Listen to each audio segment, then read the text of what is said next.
প্রিয় বন্ধুরা, সবার জন্য আন্তরিক প্রীতি, শুভেচ্ছা, সম্মান, শ্রদ্ধা, আন্তরিক এবং অকৃত্রিম ভালোবাসা রইল।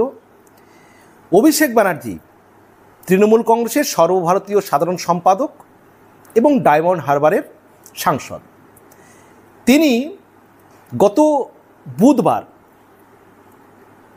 সাতগাছিয়ার একটি সভা থেকে বিজেপির উদ্দেশ্যে চ্যালেঞ্জ ছুড়ে বলেছেন যে বিজেপি আগামী 2026-এর যে নির্বাচন, বিধানসভা নির্বাচন, সেই বিধানসভা নির্বাচনে 50টি আসনও পাবে না।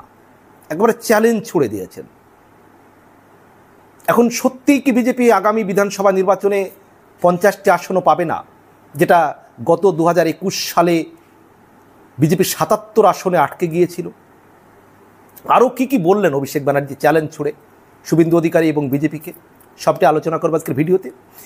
এ ব্যাপারে আনন্দবাজার অনলাইন একটি প্রতিবেদন করেছে। প্রতিবেদনটির হেডলাইন করা হয়েছে, পরের বিধানসভা ভোটে 50 আসনও পাবে না বিজেপি। অভিষেকের দাবি, বিদ্বেষের রাজনীতি ধরে ফেলেছে বাংলা। 2021 সালের বিধানসভা ভোটে 77টি আসন জিতেছিল বিজেপি। এবার আরও কমে যাবে বলে মনে করছেন অভিষেক ব্যানার্জি। আগামী বছরের বিধানসভা ভোটে বিজেপি 50টি আসনও পাবে না বলে মনে করছেন, বলেছেন তৃণমূল কংগ্রেসের সাধারণ সম্পাদক অভিষেক ব্যানার্জি। এটা কি সত্যি এরকম হতে পারে, যেটা গত 2021-এর বিধানসভা নির্বাচনের আগে বিজেপি মনে করেছিল তারা ক্ষমতায় আসবে? যদিও তৃণমূল কংগ্রেসের যিনি ভোট কৌশলী ছিলেন, সেই ভোট কুশলী প্রশান্ত কিশোর, তিনি কিন্তু একবার চ্যালেঞ্জ ছুড়ে বলেছিলেন এবং পোস্টও করেছিলেন যে বিজেপি ডবল ডিজিট পার করতে পারবে না, আর ডবল ডিজিট পার করলে আমি আমার কাজ ছেড়ে দেব। এই চ্যালেঞ্জ কিন্তু প্রশান্ত কিশোর ছুড়েছিলেন এবং শেষমেশ ডবল ডিজিট পার করতে গেলে, মানে 99 পার করতে গেলে 100 পেতে হতো বিজেপিকে। সেক্ষেত্রে কিন্তু বিজেপি না পেয়ে 77-এ আটকে যায়। বিজেপি কিন্তু 77টি আসন পেয়েছিল 2021 সালে। এবার আবার অভিষেক ব্যানার্জি তার যে সংসদীয় এলাকা ডায়মন্ড হারবার, সেই ডায়মন্ড হারবারের সাতগাছিয়াতে এসে একটি সভাতে তিনি চ্যালেঞ্জ ছুড়লেন যে আগামী বিধানসভা নির্বাচনে বিজেপি 50টিরও কম আসন পাবে। আর কি বললেন? যে আগামী বিধানসভা নির্বাচনে বিজেপি 50টি আসনও পাবে না, এই দাবি করলেন অভিষেক ব্যানার্জি, ডায়মন্ড হারবারের সাংসদ। বুধবার বিকেলে দক্ষিণ 24 পরগনার সাতগাছিয়ার এক সভাতে বক্তব্য দিতে গিয়ে তিনি এই কথা বলেছেন।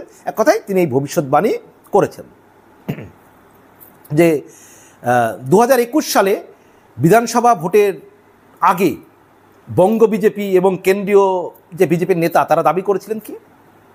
তারা দাবি করেছিলেন যে 200-র বেশি আসন জয়ের লক্ষ্যমাত্রা তাদের।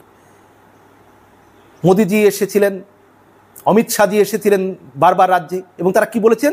এসবার 200 পার, এসবার 200 পার, অর্থাৎ 200 বেশি আসন নিয়ে বিজেপি জয়লাভ করবে, এরকম একটা টার্গেট কিন্তু বিজেপির কেন্দ্রীয় নেতৃত্ব স্থির করে দিয়েছিল।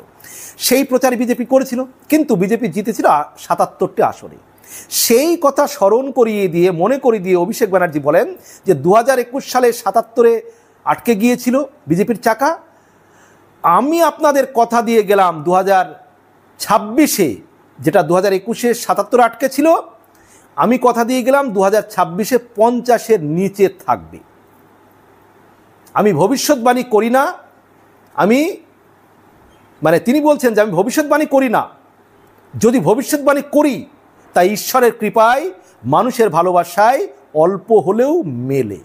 মানে অভিষেক ব্যানার্জি যেটা বলছেন যে আমি ভবিষ্যৎবাণী করি না, কিন্তু যদি করি ভবিষ্যৎবাণী তাহলে তা ঈশ্বরের কৃপায় অল্প হলেও মেলে। অর্থাৎ তিনি বলতে চাইছেন যে আমি যেটা বলছি সেটা মিলে যাবে, 50-এর নিচে থাকবে বিজেপি। তো নিজের অতীতের কিছু ভবিষ্যৎবাণীর কথা বক্তৃতার সময় তারপর তুলে ধরেছেন অভিষেক ব্যানার্জি। ডায়মন্ড হারবার সাংসদ জানান, তিনি অতীতে বলেছিলেন 2019 সালের তুলনায় 2024 সালের লোকসভা ভোটে তৃণমূলের আসন সংখ্যা বাড়বে। এটা কিন্তু অভিষেক ব্যানার্জি বলেছিলেন যে 2019-এর তুলনায় 2024-এর যে লোকসভায় একটি আসন হলেও বাড়বে, তিনি কিন্তু একটি টিভি সাক্ষাৎকারেও বলেছিলেন যে 2024 লোকসভা নির্বাচনের আগে তিনি বলেছিলেন যে 2019 যে লোকসভা নির্বাচন তার চাইতে একটি আসন হলেও বিজেপির বাড়বে, এ কথা কিন্তু চ্যালেঞ্জের ছুড়ে মানে চ্যালেঞ্জের সঙ্গে অভিষেক ব্যানার্জি 2024 লোকসভা নির্বাচনের আগেই কিন্তু তিনি বলেছিলেন এবং ফল প্রকাশের পরে সেটি সত্য প্রমাণিত হয়েছে, এটাই অভিষেক ব্যানার্জি বলেছেন। তো সাতগাছিয়া বিধানসভা কেন্দ্রটি অভিষেক ব্যানার্জির ডায়মন্ড হারবার লোকসভা কেন্দ্রের অন্তর্গত। তিনি 2024 সাল থেকে টানা 3 বার ডায়মন্ড হারবার থেকে সাংসদ হয়েছেন। গত 11 বছরে ডায়মন্ড হারবার লোকসভা এলাকায় উন্নয়নের খতিয়ান একটি বই আকারে প্রকাশ করেছেন বুধবার সাতগাছিয়ার সভা থেকে। মানে তিনি কী কাজ করেছেন, কী উন্নয়ন করেছেন, এটা কিন্তু খুব ভালো ব্যাপার যে কোনো সাংসদ বা বিধায়ক তার এলাকায় যদি দীর্ঘদিন থাকেন বা 5 বছরে তিনি ভোটের আগে কী কাজ করেছেন তার একটা খতিয়ান তুলে ধরলে মানুষ জানতে পারবেন যে তিনি কী কাজ করেছেন। এটা কিন্তু খুব ভালো কাজ, এটা ব্যাপারে আমি একবারে চূড়ান্তভাবে এটাকে কিন্তু প্রশংসা করছি যে তিনি 11 বছরে কী কাজ করেছেন তিনি একটি বই আকারে প্রকাশ করেছেন গত বুধবার সাতগাছিয়ার সভা থেকে, এবং সেই বইয়ের নাম নিঃশব্দ বিপ্লব। সভামঞ্চ থেকে অভিষেকের হাত ধরেই প্রকাশিত হয়েছে সেটি। পশ্চিমবঙ্গের প্রতি কেন্দ্রের বঞ্চনার অভিযোগও তিনি তুলেছেন যে কেন্দ্র বিভিন্ন বঞ্চনার কথা তৃণমূল কংগ্রেস বারবার বলে যে 100 দিনের টাকা আটকে রেখেছে, বিভিন্ন যে রাজ্যের প্রাপ্য টাকা কেন্দ্র দিচ্ছে না, যে 100 দিনের টাকা আবাস যোজনার টাকা কেন্দ্র আটকে রেখেছে, কথা কিন্তু বারবার তৃণমূল নেতৃত্ব অভিষেক ব্যানার্জি মমতা বন্দ্যোপাধ্যায় বারবার কিন্তু বলেন।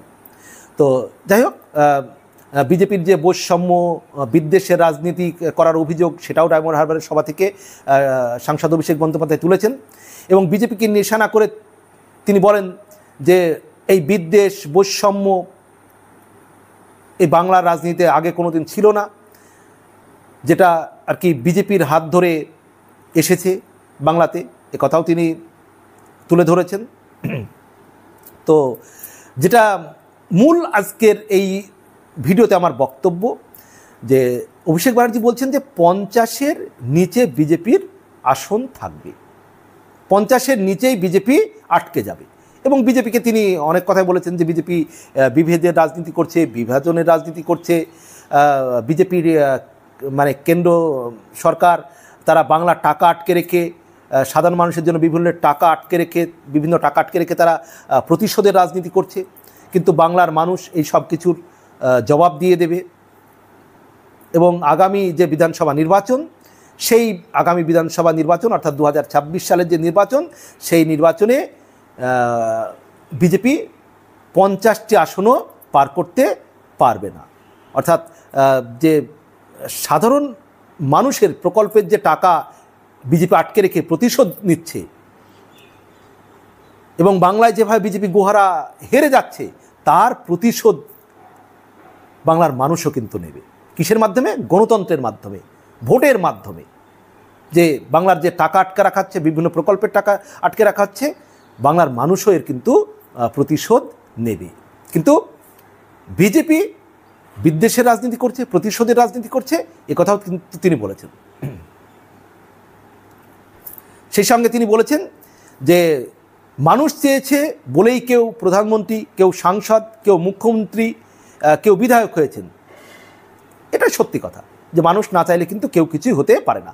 কেন্দ্রীয় সরকার তথা বিজেপির দিল্লির নেতৃত্বকে এরপরে অভিষেক ব্যানার্জি একবারে হুঁশিয়ারি দিয়ে বলেছেন যে বাংলার মানুষ দম্ভ অহংকার ভেঙে চূর্ণ বিচূর্ণ করে দিতে কিন্তু মানে কেন্দ্রীয় যে নেতৃত্ব মানে বিজেপির যে অহংকার চূর্ণ বিচূর্ণ করে দিতে কিন্তু 10 সেকেন্ডও বাংলার মানুষ সময় নেবে না।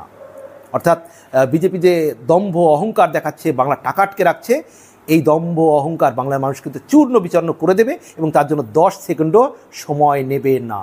এই হুঁশিয়ারিও কিন্তু অভিষেক ব্যানার্জি দিয়েছেন। তো প্রিয় বন্ধুরা, আপনারা কি মনে করেন যে অভিষেক ব্যানার্জি যে কথাগুলো বলেছেন সে কথাগুলোর কতটুকু যুক্তি রয়েছে? আপনি কি মনে করেন অভিষেক ব্যানার্জি সঠিক কথা বলেছেন এবং বিজেপি কি সত্যিই 50 আসনের নিচেই থাকবে নাকি বিজেপির আসন আরও বাড়বে বা ভালো ফলাফল হবে? যা মনে করেন প্রিয় বন্ধুরা জানাবেন কমেন্ট বক্সে। সবার জন্য শুভকামনা।